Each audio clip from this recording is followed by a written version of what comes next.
How steep is that hill? College students in a study estimated a hill to be less steep when accompanied by a friend when compared to participants who were alone. Strong positive friendships can boost grades and retention in school by reducing stress and providing vital emotional support. At age 18, a few years ago, I was in a van full of college students headed to a first-year student mixer. The driver had a lilting Caribbean accent. I leaned over and asked where he was from. He said Trinidad. Ah, I said, my grandfather is from Trinidad. My first conversation with my future husband. I stayed in a dorm and had 2 college roommates that turned out to be lifelong friends. Today, if you were attending Dartmouth, the small prestigious Ivy League university in New Hampshire, you may have the privilege of having as your dorm professor and mentor my next guest, Dr. Janice McCabe. Dr. McCabe is a social science researcher and an expert on friendships. Janice grew up in the Midwest, completed her undergraduate degree at Tulane University in New Orleans, Louisiana, my home state, her graduate degrees at the University of Indiana. I love the titles of some of her articles. Friends with Academic Benefits. A New York Times guest essay. I study friendship. Here's how you make lasting friends. And her recent book, Making, Keeping, and Losing Friends, How Campuses Shape College Student Networks. Stay tuned to find out what type of friendship networks you gravitate to. Walk down memory lane. Get information to help your young friends and relatives make good choices.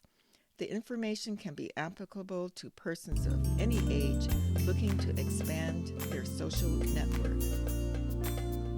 Baransu.Balance Podcast. Balance of the mind, body, and soul helps us navigate the storms of life. Balance emphasizes the close relationship between mental and physical health. Balance says that a spiritual life and hope for tomorrow is essential. Dr. Christine Ince is a semi-retired medical oncologist and health enthusiast.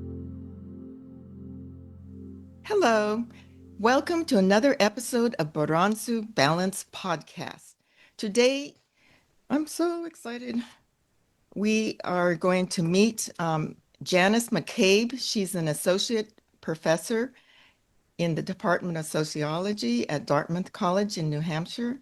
She is the author of the book, Making, Keeping, and Losing Friends, How Campuses Shape College Student Networks. Welcome. Well, it's so great to be with you. Okay. So I'm doing a series of podcasts highlighting the importance of healthy relationships to our mental and physical well-being. Here's a quote from Dr. Murthy, the Surgeon General, from his 2023 report entitled, Our Epidemic of Loneliness and Isolation. Before that, I hadn't really thought of it as, a major contributor to illness. As you know, I'm a medical physician and didn't really think about it, but in that article, he says data across 148 studies with an average of 7.5 years of follow-up suggest that social connection increases the odds of survival by 50%. Wow. So I want to dive right in. Janice, could you tell me about yourself and how did you become interested in the friendship business? Yeah, so as you mentioned, I'm a sociologist and a professor at Dartmouth College, and I've been interested in friendship for a long time. As a young person in high school and college, my friendships were really important to me, and I was struck by how little research there was at the time on college students' friendships and the important role that they could play. In fact, a lot of the research at the time I started showed that friendships get in the way of doing well in college, which they can at times. Yet, as that quote you read and the Surgeon General's report more generally talked about, friendships are so important to people's well-being and health.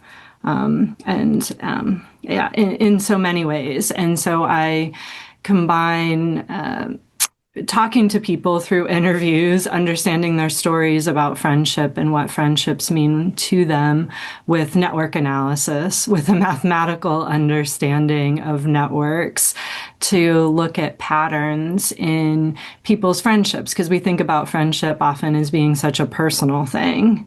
I know I did, but one thing that sociology brings is that understanding of structure and patterns. Okay, so I understand that you um, focused your study on three campuses near where you are at Dartmouth, a community college, and then a larger public university, and looked at the differences.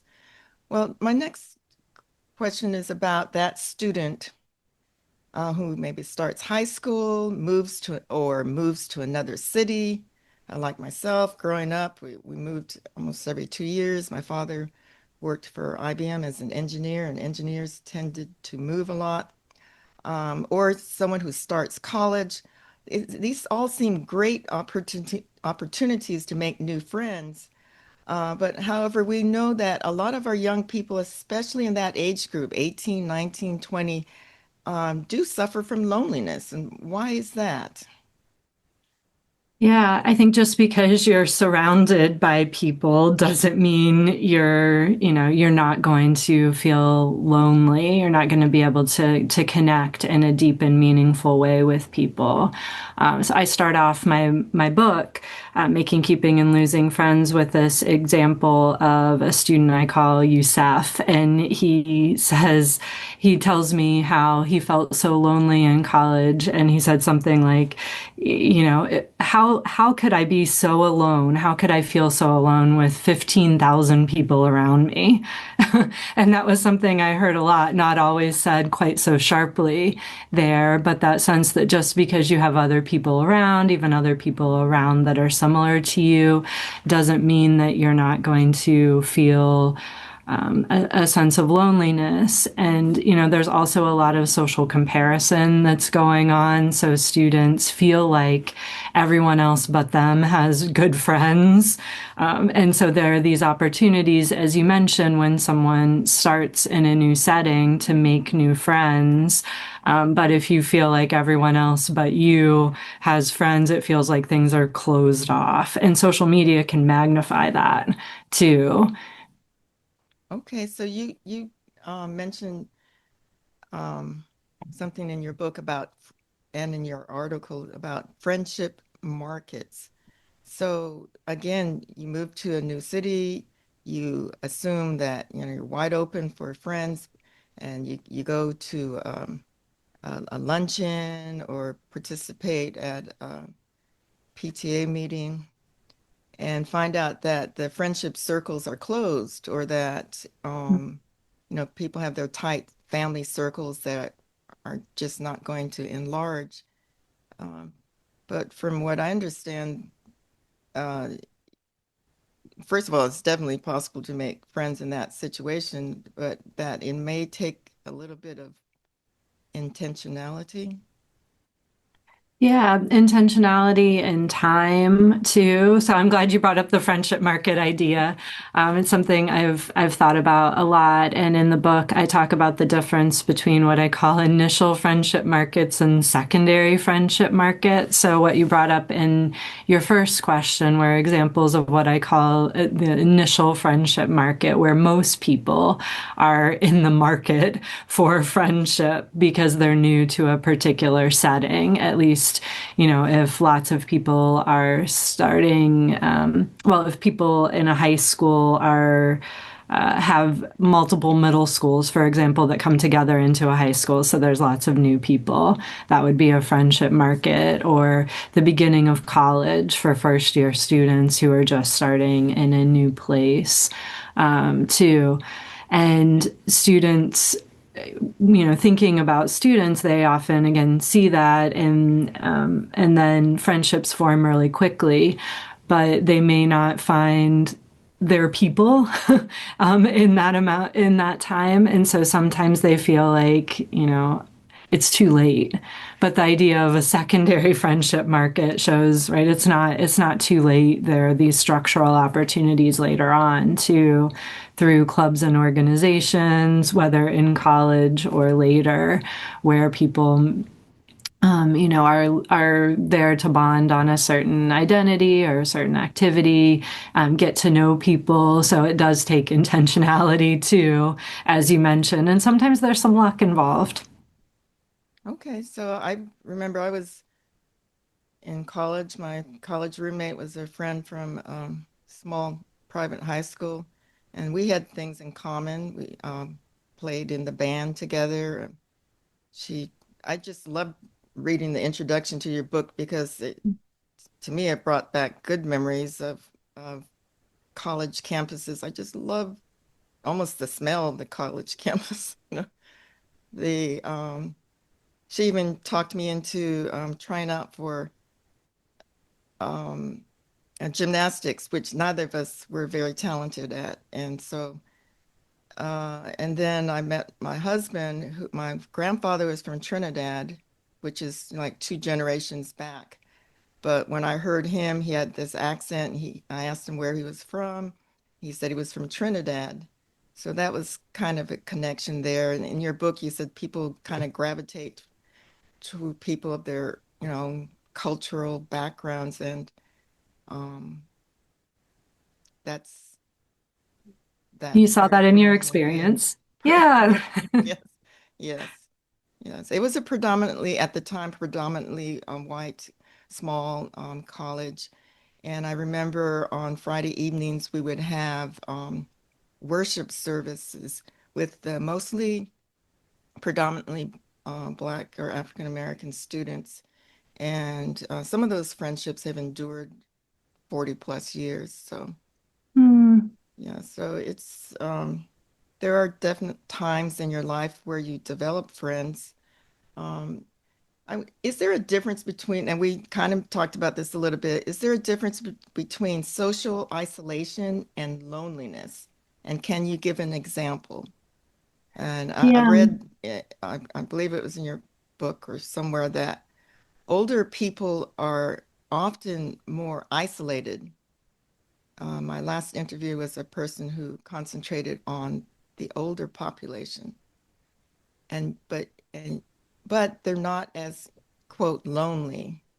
And then younger people, they have gobs of people around them and describe themselves as more lonely.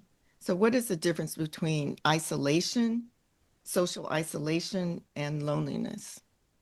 Yeah, your examples captured it well in that isolation is a lack of contact with people, whereas loneliness is the feeling. So I'm a social psychologist in terms of a type of sociologist, and think a lot about people's perceptions of things. So loneliness is very much a perception. So back to the example that I gave earlier about Youssef, who was around a lot of other people. He lived in the dorm. He was a member of the football team there at college too. So he wasn't isolated, yet he had those feelings of loneliness.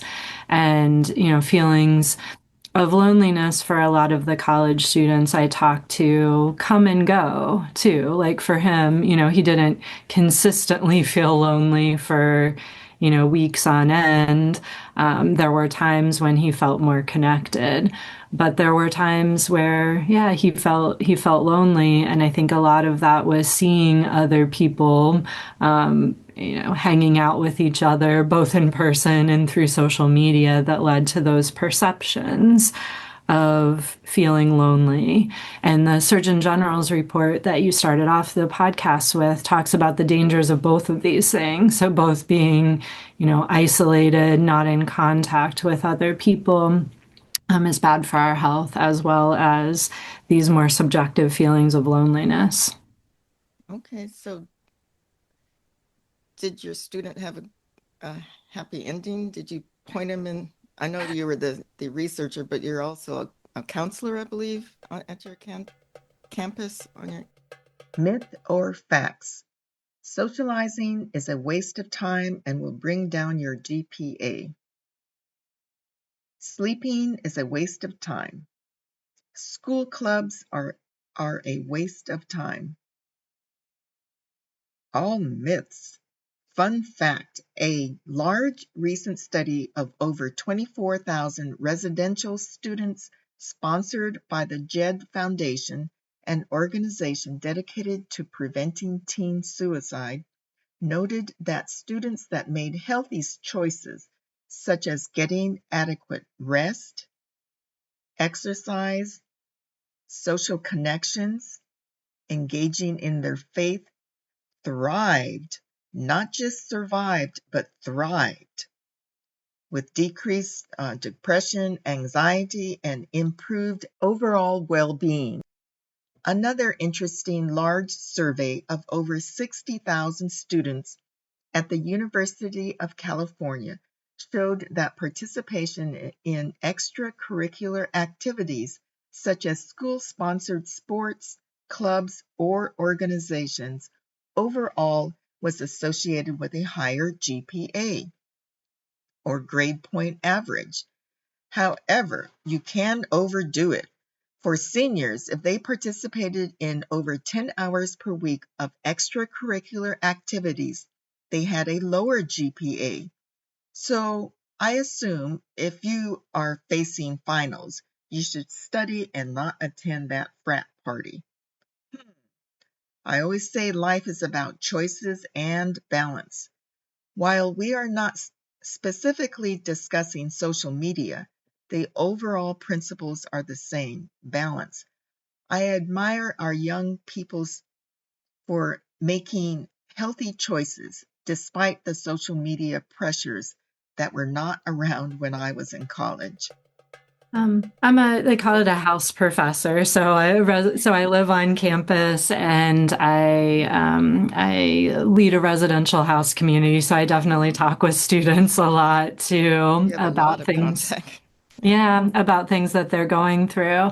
I didn't point him to friends, but he did make friends on his own. It took a little time when I interviewed him twice, once about halfway through college, and then at shortly after he graduated from UNH. And by both of those points in time, he had made a good group of friends.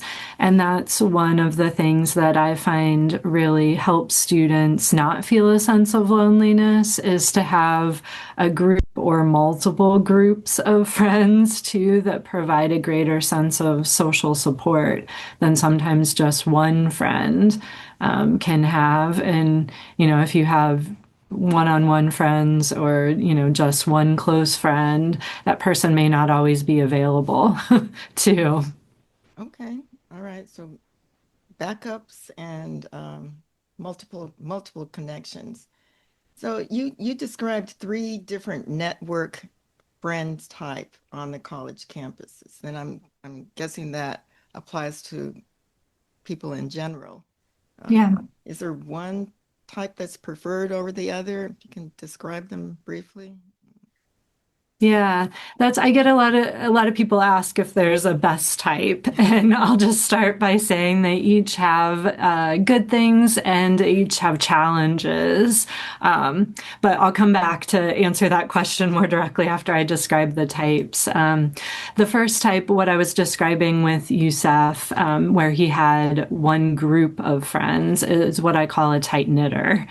And visually, they look like a ball of yarn. Almost all of their friends know each other. That's the type of friendships we culturally tend to kind of romanticize or compare ourselves to. A lot of TV shows or movies shows people that have one tight-knit group of friends, like the TV show Friends. Yeah, I've recently been watching Stranger Things with one of my kids, and the children on Stranger Things are also this group of friends that all know each other too and hang I'll out tell you this, together. but I literally never even heard of the program until I visited my daughter recently. And when I Yeah. say recently, I mean within the last few weeks. Um, yeah. But yeah, there's a lot of TV shows and movies and things that show one group of friends, and that, as I mentioned before, provides a good sense of social support for people.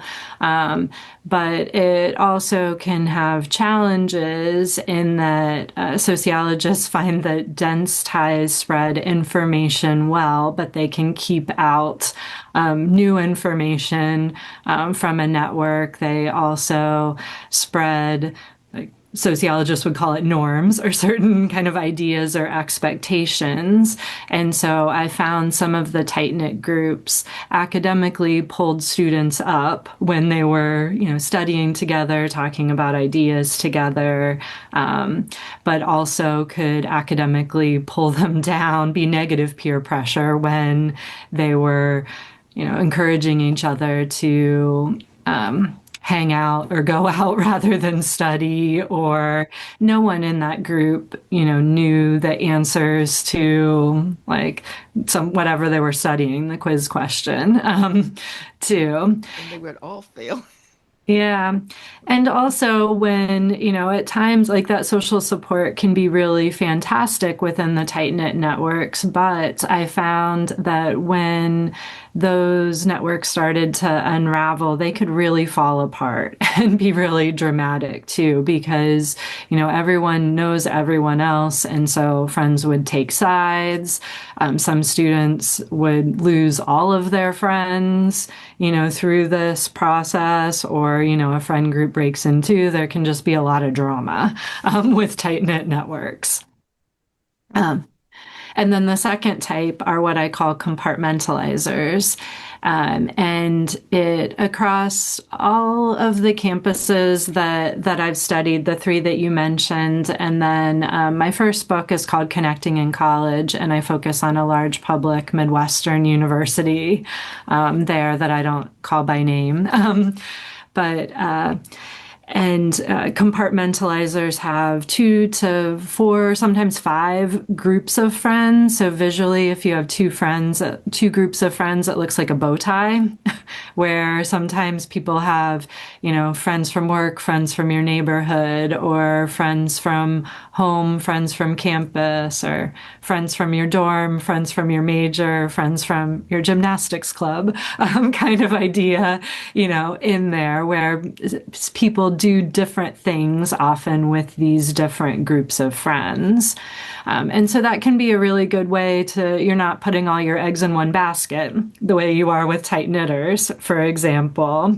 You have different groups of friends to rely on for different things. For college students, sometimes I saw they had a social group and an academic group, which could be a good way to, navigate those two demands of college. But the challenges of compartmentalizers are what I call identity challenges and time challenges, in that if you are such a different person with your different groups of friends, it starts to feel like challenging. Like one student, I call him Javier, who I interviewed, told me that he was such different people with his different groups of friends, he sometimes didn't even know who he was anymore. Oh, well, hopefully he remembered who he was before he stepped in the room. And then also with time, having two groups of friends isn't too much to balance. But if you have like 4 or 5 groups of friends along with classes and a job, and a family, people would start to feel pressed. And it was a lot to maintain. And sometimes, they would drop balls along the way and weren't able to keep all of those things going well. And then the third type are what I call samplers. And they have as many friends overall as the other types, but they're mostly one-on-one friendships rather than groups of friends. Visually, they look like a daisy flower where they have these series of, again, one-on-one friendships or one-on-one relationships rather than groups. And they were the most likely to feel lonely, if not isolated, despite having a good number of friends. And I call them samplers because they tend to pick up a friend or two in each of the different things they would do. So they'd have a friend from this class, a friend from that class, a friend from a job, a friend from the dorm, but they wouldn't weave them together, or they weren't part of a group the way that the compartmentalizers and samplers were. The compartmentalizers and tight knitters. Okay, so, I'm somewhat of an introvert, but I like to draw people together in different parts of my lives, whether it's church, work, family. I remember my sister said, "Why do you have all those different people at your house?" We don't entertain that often, but the few times that we do, it is like a big mix match. But I'm also very much a one-on-one person. So, and I feel like, what is that TV show? Cheers. I would love to have a place where I feel I belong, but that again predates most people.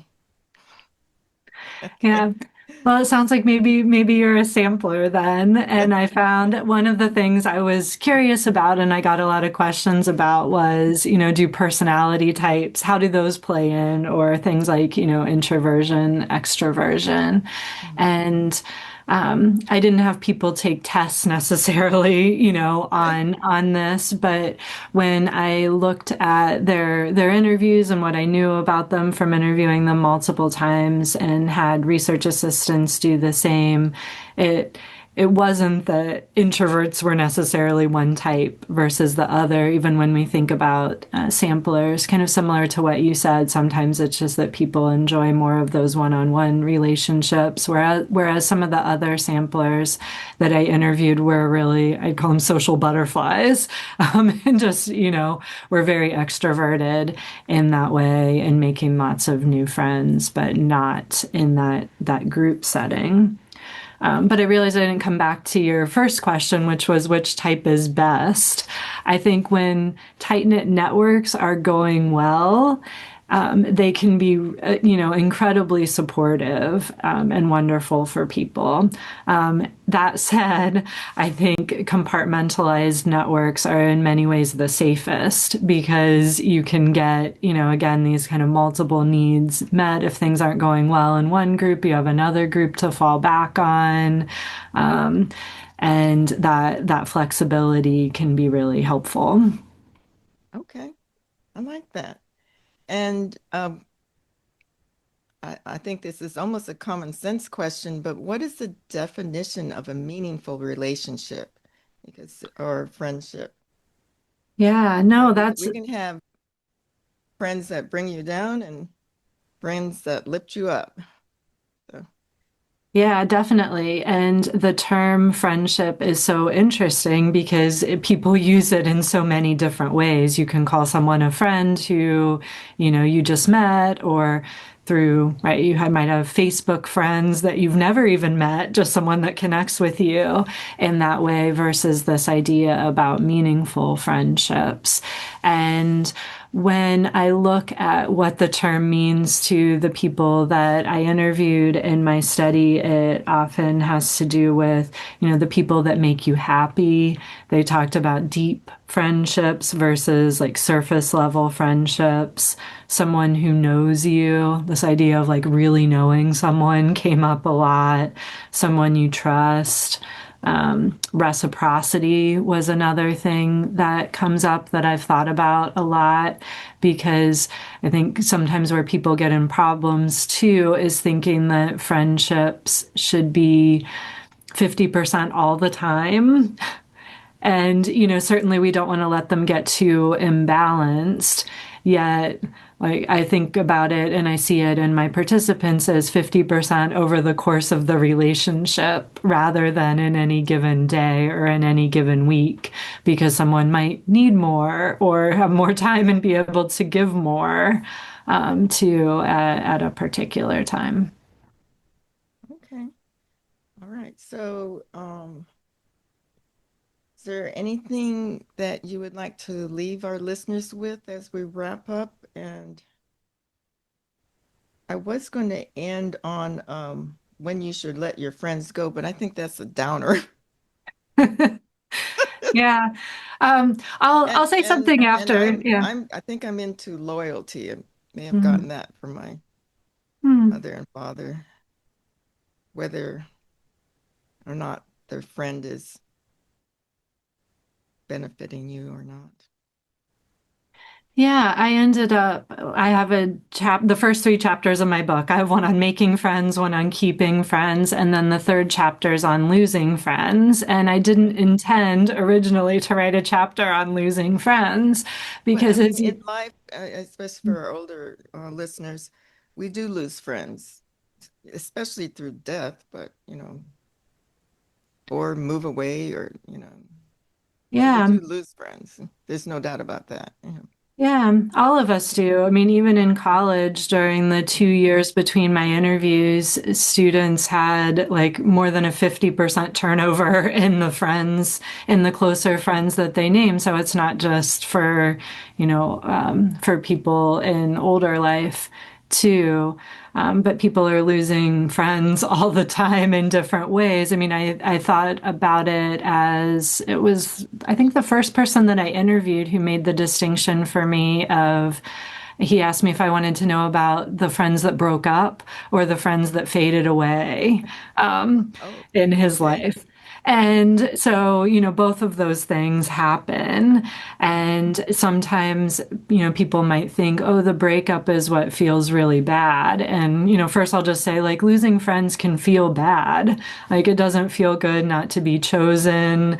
It doesn't feel good, right, when someone, breaks up with us in that way, whether it's a romantic relationship or a friendship breakup. And it doesn't Or always feel good returning to your be the calls or what.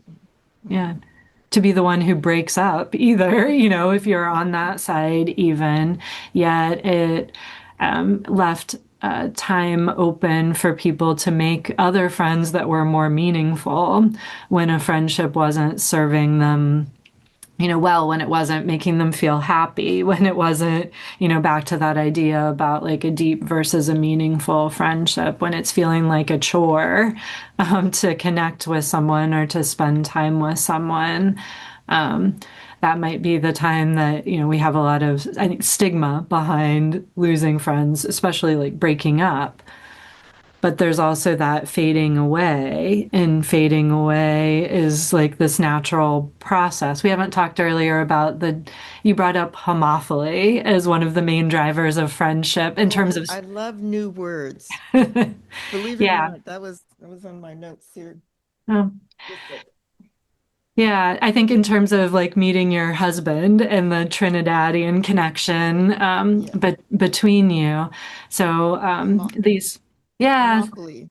Can you give us the definition of homophily, and then we can introduce another new word yeah, for yeah. So for quint for quantity.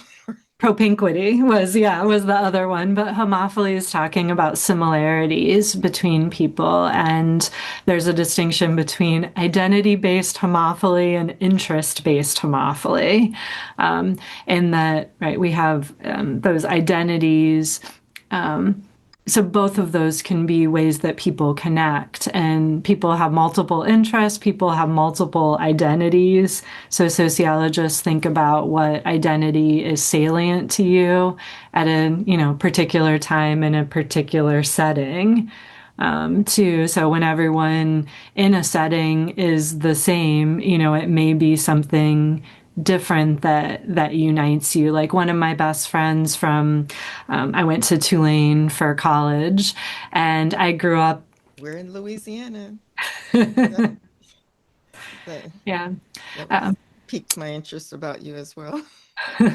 Yeah, and I grew up in the Midwest, and my one of my best friends from Tulane was also from the Midwest. But when I was living in the Midwest, when I grew up there, that wasn't even something I ever thought about, was being from the Midwest, and I didn't go there searching for someone. But there were certain things, like she knew how to play euchre, and that's something that's a very Midwestern card game, too. Okay. Yeah. Yes, I grew up in California. I always thought that everyone else in the world had accents except for people from California. Then if someone asked me, said, "You're from the West Coast?" I said, "Yes. How did you know?" But homophily. Okay. Yeah, And what was that? homophily. Yeah, what was that other word? Oh, propinquity. Per Propinquity is the other, propinquity. driver of friendship, which has to do with proximity and coming into contact regularly with people. So there were some really neat studies that looked at who in either apartment buildings or office buildings were closer to each other, and found, for example, in an apartment building, if your door faced someone else, you were more likely to be close friends with them because Oh, you come into interesting. contact with them more often. Okay. Or if you share a stairwell too, which I think is a little more unexpected, but you're seeing each other, some apartment buildings have multiple stairwells, or, or the elevator. You might encounter each other regularly at times like that. And, over time, strike up a conversation. That was definitely something I saw among people in my study. Sometimes they'd, comment about a sticker on someone's water bottle. They're like, "Oh, you like that coffee shop too?" Or, or that sports team or something like that, that they can't see. Because back to homophily, like some of those differences or similarities we can see, right away, whereas others we only know through talking with people or getting to know them over time. Okay. Well, thank you so much for those last statements. I have a niece who met her friend through a jogging club, and she was very busy, a law student. But through that jogging club, or maybe and she intentionally joined the jogging club, but for whatever reason, that's where she met a good friend. So, Yeah, that's great. You can get exercise and to get to know people too at mhm. the same time, both good things for your health. Mm. All right. Well, I really appreciate this, Janice McCabe from the Midwest slash Tulane slash New Hampshire. That's right. All right. Anything else? People want to contact you to get advice or buy your book. Um, Um, yeah, you can buy yeah. my book anywhere. Yeah, anywhere books are sold. Okay. All right. And if there are any college administrators out there, I especially advise you to buy that book. And if you're looking for ways to reach out and expand your friendship, look it up. It's on Amazon and um, different outlets. Yeah. Thank you. It's been great talking with you this morning. All right. Thank you. Until we meet again. Thank you, Dr. Janice McCabe, for taking time to share with us your observations about friendships in college, applicable in life in general. Having a strong social network in college can make that hill appear less steep. There's a Bible text in James chapter 1, verse 5. If any of you lacks wisdom, you should ask God, who gives generously to all without finding fault, and it will be given to you. That was my favorite verse in college. I pray that God gives us the wisdom to make the right choices, especially when it comes to friends. Another takeaway for me: friends are not necessarily forever. Friends may fade away, while friendship is not necessarily transactional. When you put the time into getting to know someone and you find that their values are opposite or not aligned with yours, it's okay to allow that friendship to fade away. A freshman year in college is a great time to make new friends. Friends at other times may take more of an effort. Close friendships takes time, over 200 hours, or 1 to 2 years by one study.